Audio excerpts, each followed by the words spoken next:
ராமனும் சீதையும் ஒருமுறை காட்டிற்குள்ளே நடந்து சென்று கொண்டிருக்கிறார்கள். அப்பொழுது ராமனை பார்த்து சீதை சிரிக்கின்றாள், சீதையை பார்த்து ராமன் சிரிக்கின்றார். உடனே ராமன் சீதையிடம், நீ ஏன் சிரித்தாய் என்று கேட்கிறார்.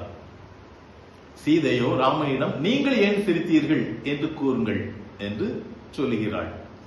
ராமன் விடவில்லை.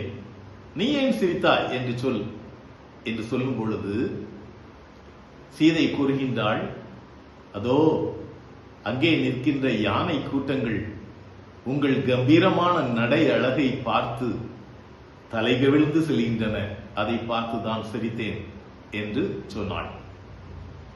நீங்கள் ஏன் சிரித்தீர்கள் என்று கேட்டாள்.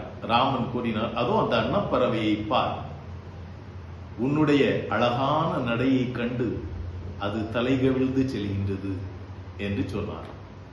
பாருங்கள், ஒருவரை ஒருவர் நேசிப்பதின் வெளிப்பாடுதான் இது. அழகு என்பது முகத்தில் அல்ல, அகத்தில் இருந்து வருவது. நன்றி.